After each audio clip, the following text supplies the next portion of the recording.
रहे हैं हमारे नेक्स्ट टॉपिक पे, और वो नेक्स्ट टॉपिक है कि इंडस्ट्री होता क्या। पहले हम इंडस्ट्री के बारे में पढ़ेंगे।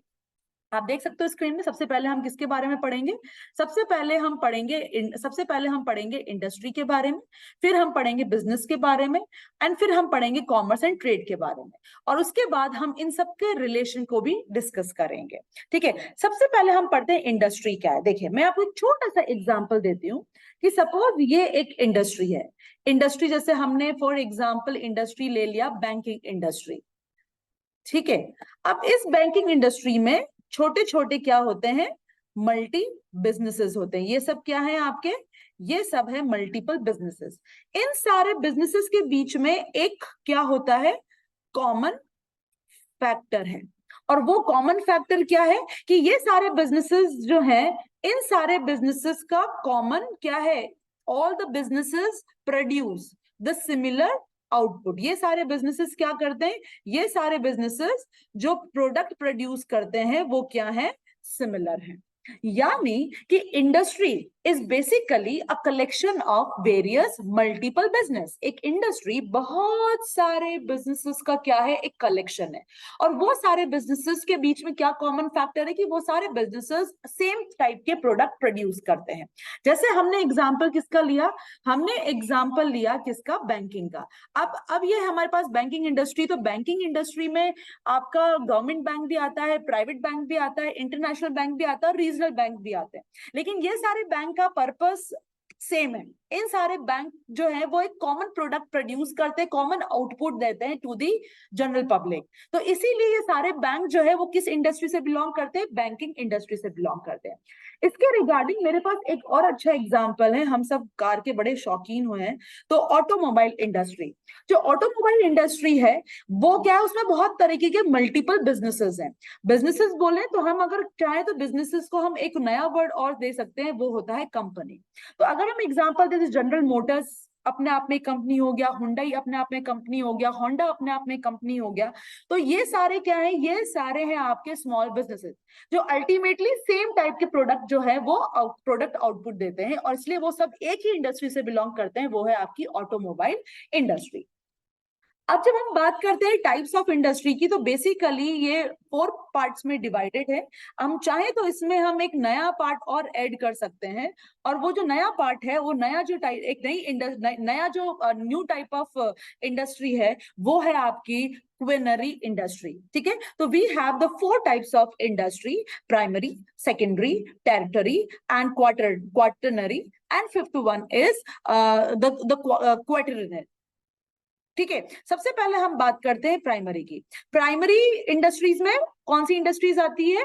जो कुछ ना कुछ क्या करती है? जो नेचुरल रिसोर्सेज को एक्सट्रैक्ट करती है, यानी माइनिंग और फार्मिंग। ये सब किस कैटेगरी में आते हैं? प्राइमरी इंडस्ट्री में आते हैं। सेकेंडरी इंडस्ट्री में क्या, कौन सी इंडस्ट्रीज आती है? सेकेंडरी में आती है आपकी मैन्युफैक्चरिंग, जो कुछ ना कुछ प्रोडक्ट प्रोड्यूस करती है। यानी इसके अंदर कौन सी आ गई? जैसे car production industry, car production industries आ गई, इसमें फूड इंडस्ट्री आ गई, क्लोथ इंडस्ट्री आ गई, क्योंकि ये सब कुछ ना कुछ मैन्युफैक्चर करते हैं। ठीक है, तीसरा जो है वो है आपका टेरिटरी। टेरिटरी में कौन सी आती है? टेरिटरी में वो इंडस्ट्रीज आती है जो प्रोडक्ट को कस्टमर तक पहुंचाती है। यानी इसके अंदर प्रोडक्ट सर्विस इंडस्ट्री आ जाती है, डिस्ट्रीब्यूशन इंडस्ट्रीज आ जाती है, जैसे सुपरमार्केट्स हो गया या आपके ट्रैवल एजेंट्स हो गए। ये सारी इंडस्ट्री किस में आती है? टेरिटरी में आती है। नेक्स्ट है आपका, वो है आपका क्वाटरनरी। क्वाटरनरीज में कौन सी आती है? क्वाटरनरीज में वो इंडस्ट्रीज आती हैं जो इंफॉर्मेशन प्रोवाइड करती है, जैसे एजुकेशन, यानी कॉलेज हो गई, यूनिवर्सिटीज हो गई, स्कूल्स हो गया, टीचिंग हो गया, जर्नलिज्म हो गया। ये सब किस कैटेगरी में आते हैं? क्वाटरनरी में आते हैं। और क्वेनरी में कौन से आते हैं? क्वेनरीज के अंदर वो इंडस्ट्रीज आती है जो उनका इन्वॉल्वमेंट डिसीजन मेकिंग में बहुत ज्यादा है, और जो हाउस होल्ड सर्विसेज देती है। हाउस होल्ड जैसे फॉर एग्जाम्पल कारपेट मेकिंग हो गया, चाइल्ड केयर इंडस्ट्रीज हो गई। तो ये अल्टीमेटली आपको क्या दे रही है? They are giving you some household services. तो ये है आपके किसके बारे में? इंडस्ट्रीज के बारे में, कि इंडस्ट्री क्या है? ये कुछ मल्टी बिजनेसेस का एक समूह है, जिसमें सारे बिजनेसेस वो होते हैं जो सेम प्रोडक्ट प्रोड्यूस करते हैं और सेम आउटपुट वो देते हैं। ठीक है, तो हमने अभी क्या पढ़ा, हमने पढ़ा इंडस्ट्री के बारे में। चलिए अब हम डिस्कस करते हैं कि कैसे बिजनेस, कॉमर्स और ट्रेड एक दूसरे से डिफरेंट है। आई थिंक ये बहुत कंफ्यूजन टॉपिक है, बहुत ही कंफ्यूजन रहता है हम सभी को। चलिए हम स्टार्ट करते हैं सबसे पहले कि बिजनेस, कॉमर्स और ट्रेड का क्या मतलब है, तीनों की टर्म्स को हम समझ लेते हैं। जब हम बिजनेस की बात करते हैं तो मैंने आपको हमेशा बताया बिजनेस क्या होता है। Basically business collection of various activities होता है। ये सारी क्या होता है, एक बिजनेस को करने के लिए हमें बहुत सारी एक्टिविटीज परफॉर्म करनी होती है और ये सारी एक्टिविटीज एक दूसरे से इंटर रिलेटेड होती है और इंटर कनेक्टेड होती है। और ये सारी एक्टिविटीज करने का केवल एक ही पर्पस होता है कि हमें क्या अर्न करना है। बिजनेस का मेन पर्पस होता है टू अर्न प्रॉफिट। ठीक है, अब हमारे पास बात करते हैं कॉमर्स कि कॉमर्स को आप कैसे डिफाइन करेंगे, what do we mean by the commerce. एक चीज आप हमेशा ध्यान रखें, जब हम कॉमर्स की बात करते हैं तो कॉमर्स में दो लोगों का इन्वॉल्वमेंट होता है।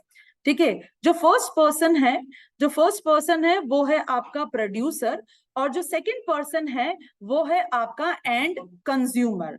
जो प्रोड्यूसर है बेसिकली वो प्रोडक्ट प्रोड्यूस करता है और वो अपना प्रोडक्ट किसे देता है, वो अपना प्रोडक्ट देता है एंड कंज्यूमर को, और इन दोनों के बीच में होता है एक्सचेंज। अगर हम बात करें कि मैडम ये एंड कंज्यूमर कौन होते हैं, तो जो होलसेलर्स हैं, रिटेलर्स हैं, ये सभी आते हैं आपके एंड कंज्यूमर्स के अंदर। ठीक है, तीसरा जो टर्म है वो है हमारे पास ट्रेड। अब ट्रेड क्या होता है इसे भी हम एग्जांपल से समझते हैं। ट्रेड के अंदर दो पर्सन का इन्वॉल्वमेंट होता है। जो फर्स्ट पर्सन है वो होता है बायर और सेकंड पर्सन है वो होता है आपका सेलर। Buyer and seller.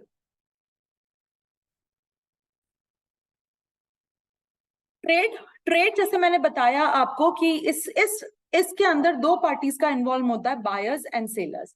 जो बायर्स और सेलर्स है इनके बीच में भी ट्रांजैक्शन होता है और एक्सचेंज होता है। एक्सचेंज होता है प्रोडक्ट का और ट्रांजैक्शन होता है मनी का। ठीक है, जो बायर है वो सेलर से प्रोडक्ट खरीदेगा और उसके बदले में उसके साथ वो मनी का एक्सचेंज करेगा, वो कहलाता है हमारा ट्रेड। ठीक है, नेक्स्ट हम पढ़ते हैं स्कोप। जब हम स्कोप की बात करते हैं तो बिजनेस का स्कोप बहुत वाइड है। यानी अगर आपको ये बोलूं कि कॉमर्स और ट्रेड, जो कॉमर्स है और जो ट्रेड है, both are the part of business, तो गलत नहीं होगा, क्योंकि हर बिजनेस करने के लिए आपको प्रोडक्ट प्रोड्यूस करना होगा, उसी प्रोडक्ट को आपको एंड कंज्यूमर तक देना होगा, फिर वो एंड कंज्यूमर उस प्रोडक्ट को क्या देंगे, कस्टमर्स को देंगे। ठीक है, तो इसीलिए हर बिजनेस जो है एक वाइड टर्म है, क्योंकि इसमें कॉमर्स भी आ जाता है और इसमें ट्रेड भी आ जाता है। ठीक है, अब हम नेक्स्ट करते हैं कि कॉमर्स का क्या स्कोप। कॉमर्स का जो स्कोप है वो वाइडर है देन ट्रेड, बिकॉज ट्रेड जो है हमेशा दो लोगों के बीच में होता है, बायर्स एंड सेलर्स। ठीक है, लेकिन जो कॉमर्स है वो ट्रेड, उसका स्कोप ट्रेड से थोड़ा बड़ा है। क्यों? क्योंकि ये सब काम करने के लिए जो प्रोड्यूसर है और जो एंड कंज्यूमर है, इनके बीच के ट्रांजैक्शन को करने के लिए हमें बहुत सारी सपोर्ट एक्टिविटीज की जरूरत होती है। ठीक है, वो सपोर्ट एक्टिविटीज क्या आ गई, जैसे ट्रांसपोर्टेशन हो गया, आपका वेयर हाउसिंग हो गया। ठीक है, तो ये इनके बिना कोई भी प्रोड्यूसर अपने प्रोडक्ट को होलसेलर रिटेलर्स को नहीं देगा, क्योंकि प्रोडक्शन तब होगा जब आपके पास मटेरियल होगा। मटेरियल कब आएगा? जब आपके पास वेयर हाउस होगा। वेयर हाउस को कौन हैंडल करेगा? सप्लायर से आपको मटेरियल लेना पड़ेगा। ठीक है, तो ये सब चीजें एक दूसरे से इंटर रिलेटेड है। नेक्स्ट है कनेक्टिविटी। बिजनेसेस, जब भी दो बिजनेस तो मैंने आपको बताया कि it is a collection of various activity, लेकिन बिजनेसेस के अंदर भी दो लोगों के बीच का कनेक्शन होता है। एक होता है जो कंपनी का ओनर है और दूसरा जो कनेक्शन होता है वो होता है उसके क्लाइंट के साथ में। जबकि कॉमर्स में प्रोड्यूसर और एंड कंज्यूमर के साथ में होता है और ट्रेड के अंदर कनेक्शन, जो कनेक्टिविटी होती है वो बायर्स और सेलर्स के बीच में होती है। जो नेक्स्ट है वो है capital needed. Capital of course एक बिजनेस करने के लिए ह्यूज अमाउंट की जरूरत होती है। In comparison to trade, commerce के अंदर पैसा थोड़ा देखिए होता क्या है ना, लगने में लगता है कि कॉमर्स में जो है बहुत पैसा चाहिए, लेकिन कंपैरेटिवली ट्रेड में हमें पैसा ज्यादा चाहिए होता है, ज्यादा कैपिटल चाहिए होता है इन कंपैरिजन टू कॉमर्स। क्यों? मैं आपको बताती हूँ। कॉमर्स में क्योंकि प्रोड्यूसर और होलसेलर्स के बीच में डील होती है, ठीक है। जो होलसेलर्स, रिटेलर्स, जो एंड कंज्यूमर्स है, वो डिमांड लेकर आते हैं कि ओके फाइन, हम आपकी प्रोडक्ट की मार्केट में इतनी डिमांड है, ठीक है। तो इनके बीच में इस केस में ज्यादा इन्वेस्टमेंट की जरूरत नहीं है। जबकि अगर हम बायर और सेलर की बात करें तो वहां पर आपको इन्वेस्टमेंट ज्यादा करना होगा। क्यों? क्योंकि आपको अल्टीमेटली कंज्यूमर्स की नीड को फुलफिल करना है। कस्टमर ने प्रोडक्ट डिमांड किया और आपको इमीडिएटली उसे सप्लाई करना है, ठीक है। तो इसीलिए जब हम अगर मैं अपना कोई डिपार्टमेंट स्टोर खोलती हूँ तो मैं ट्रेड कर रही हूँ, ठीक है। मैं बायर, मैं सेलर हूं और जितने भी कस्टमर्स मेरी शॉप पर आएंगे वो सेलर। तो उस केस में मुझे अगर अपना पूरा एक किराना स्टोर ओपन करना है, डिपार्टमेंट स्टोर ओपन करना है, तो मुझे ह्यूज इन्वेस्टमेंट करना पड़ेगा, ठीक है। Next, side represented.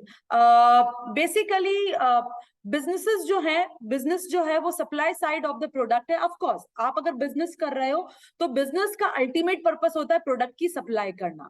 और कॉमर्स का क्या होता है? कॉमर्स का मेन काम होता है कि अपने प्रोडक्ट की डिमांड मार्केट से लेकर आना। क्योंकि डिमांड, आपकी प्रोडक्ट की डिमांड मार्केट में कितनी है ये कौन देगा? होलसेलर्स और रिटेलर्स देंगे, ठीक है। तो वो होलसेलर रिटेलर्स जो है वो ये बताते हैं कि आपके प्रोडक्ट की डिमांड कितनी है और उसी अकॉर्डिंग बिजनेस के थ्रू आप प्रोडक्शन करते हो, ठीक है। Where as in trade, trade में क्या होता है कि बेसिकली वहां हम वो डिमांड और सप्लाई दोनों की बात करते हैं। क्योंकि अगर मैं किराना स्टोर चला रही, डिपार्टमेंट स्टोर चला रही हूँ, तो मेरा बस केवल फोकस ये रहता है कि मेरा कस्टमर मुझे क्या मांग रहा है, मुझे उसको क्या सप्लाई करना है, ठीक है। नेक्स्ट आता है risk level. Of course business, मैंने कहा बिजनेस में रिस्क बहुत होती है, तो बिजनेसेस में risk, of course the level of risk is very high in business in comparison to commerce and trade. Transaction frequency, business अगर आप कर रहे हो तो आपको रेगुलरली आपका ट्रांजैक्शन रहेगा, चाहे सप्लायर्स के साथ में, चाहे प्रोडक्शन के साथ में, चाहे आप होलसेलर रिटेलर्स की बात कर ले, उनके साथ भी आपका रेगुलर ट्रांजैक्शन रहता है। सेम कॉमर्स में भी ये रेगुलर रहेगा। लेकिन ट्रेड में इसलिए आइसोलेटेड है बिकॉज जब तक आपकी डिपार्टमेंट स्टोर में कंज्यूमर नहीं आएंगे तब तक आपको किसी भी तरीके का ट्रांजैक्शन नहीं करना है। एम्प्लॉयमेंट, ऑफ कोर्स अगर आपने बिजनेस स्टार्ट किया है तो आप ज्यादा एम्प्लॉयमेंट दोगे, मोर एम्प्लॉयमेंट दोगे। कॉमर्स में भी आप कहीं ना कहीं लोगों को, अब देखिए कॉमर्स में सबसे इंपॉर्टेंट जो सपोर्ट एक्टिविटी है वो होती है डिस्ट्रीब्यूशन चैनल, ठीक है। अब वो अपने प्रोडक्ट को मार्केट तक पहुंचाना अपने आप में एक बहुत बड़ा टास्क है, ठीक है। इसके लिए ह्यूज इन्वेस्टमेंट भी चाहिए, प्लस इसके लिए आपको ग्रुप ऑफ पीपल चाहिए जो आपकी प्रोडक्ट को एंड कस्टमर तक पहुंचा सके, ठीक है। तो ये है किसके बारे में हमने डिस्कस किया कि कैसे कॉमर्स, बिजनेस और ट्रेड एक दूसरे से डिफरेंट है। How all these three terms are different from each other.